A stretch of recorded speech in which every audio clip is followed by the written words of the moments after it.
Good evening, boys and girls, moms and dads. We would like to welcome you to Story Time with Santa. Tonight, we're going to be reading How the Grinch Stole Christmas by Dr. Seuss.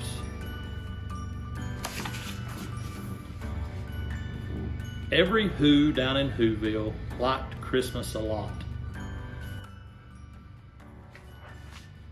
But the Grinch, who lived just north of Whoville, did not. The Grinch hated Christmas, the whole Christmas season. Now please don't ask why. No one quite knows the reason. It could be his head wasn't screwed on just right. It could be perhaps that his shoes were too tight. But I think that most likely reason of all may have been that his heart was 2 sizes too small. But whatever the reason, his heart or his shoes, he stood there on Christmas Eve, hating the Whos, staring down from his cave with a sour, grinchy frown at the warm lighted windows below in their town. For he knew every Who down in Whoville beneath was busy now hanging a mistletoe wreath. And they're hanging their stockings, he snarled with a sneer. Tomorrow is Christmas, it's practically here. Then he growled with his Grinch fingers nervously drumming, I must find some way to stop Christmas from coming. For tomorrow, he knew, all the Who girls and boys would wake bright and early. They'd rush for their toys. And then, oh, the noise. Oh, the noise, noise, noise, noise. That's one thing he hated. The noise, noise, noise, noise. Then the Whos, young and old, would sit down to a feast. And they'd feast, and they'd feast. And they'd feast, feast, feast, feast. They would feast on Who pudding and rare Who roast beast, which was something the Grinch couldn't stand in the least. And then they'd do something he liked least of all. For every Who down in Whoville, the tall and the small, would stand close together with Christmas bells ringing. They'd stand hand in hand, and the Whos would start singing. They'd sing and they'd sing, and they'd sing, sing, sing, sing. And the more Grinch thought of this Who Christmas sing, the more the Grinch thought, I must stop this whole thing. Why, for 53 years I've put up with it now. I must stop this Christmas from coming. But how? Then he got an idea. An awful idea. The Grinch got a wonderful, awful idea. I know just what to do. The Grinch laughed in his throat, and he made a quick Santa Claus hat and a coat. And he chuckled and clucked, what a great Grinchy trick. With his coat and this hat, I'll look just like me, St. Nick. All I need is a reindeer. The Grinch looked around, but since reindeer are scarce, there was none to be found. Did that stop the old Grinch? No, the Grinch simply said, if I can't find a reindeer, I'll make one instead. So he called his dog Max, then he took some red thread, and he tied a big horn on the top of his head.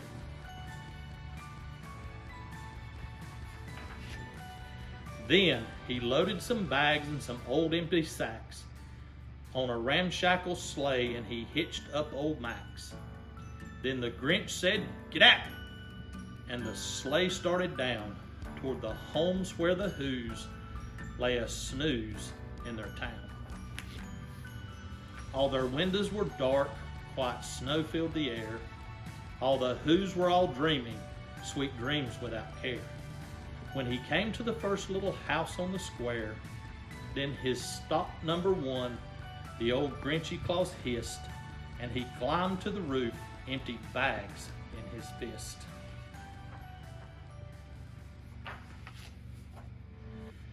Then he slid down the chimney a rather tight pinch, but if Santa could do it, then so could the Grinch.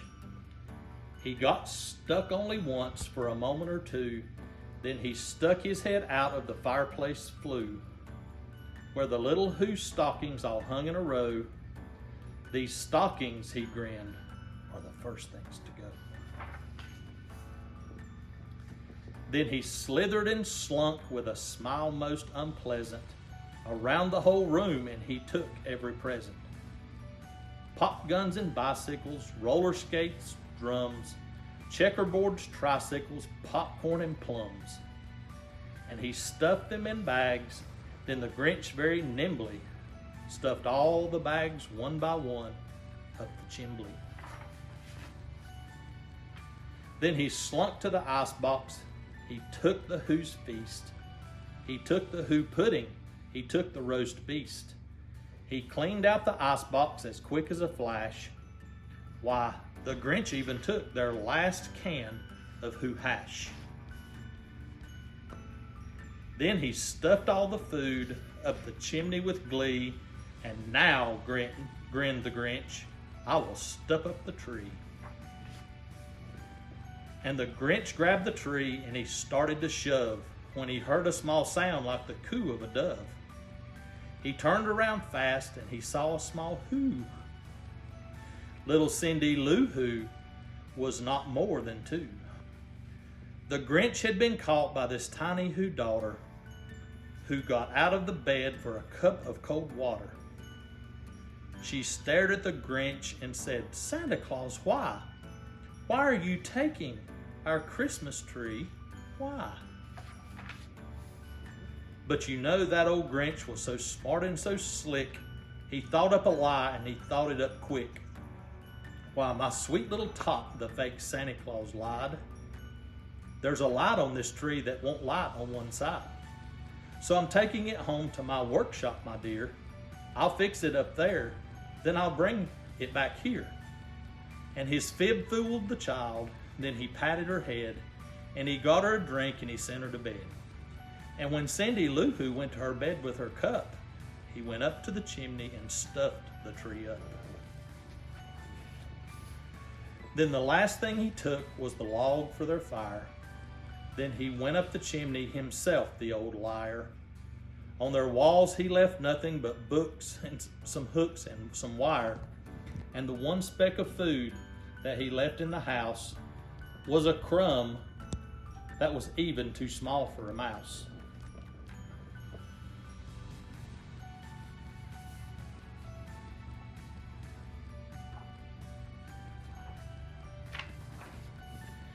Then he did the same thing to the other Who houses, leaving crumbs much too small for the other Who's mouses.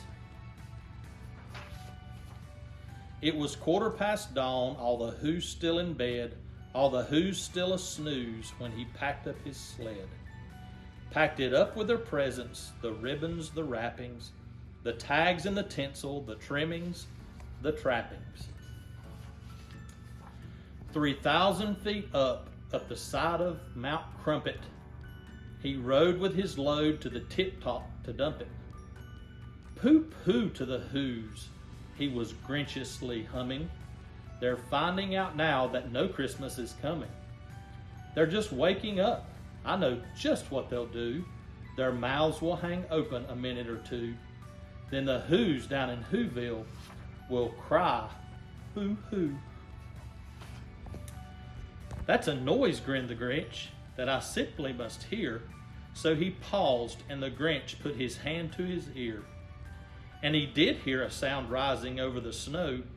It started in low, then it started to grow. But the sound wasn't sad. Why, this sound sounded merry.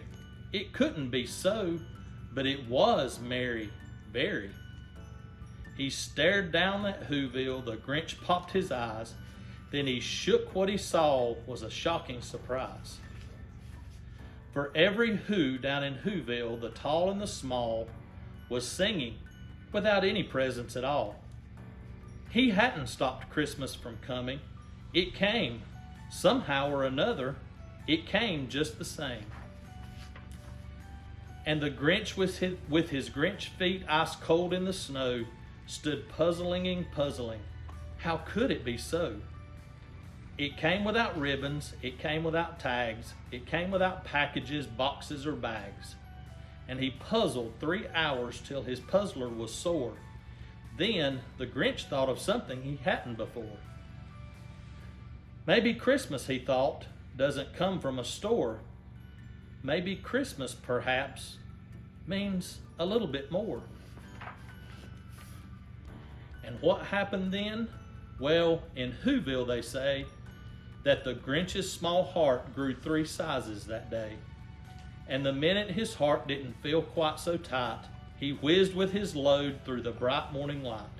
He brought back the toys and the food for the feast. And he himself, the Grinch, carved the roast beef.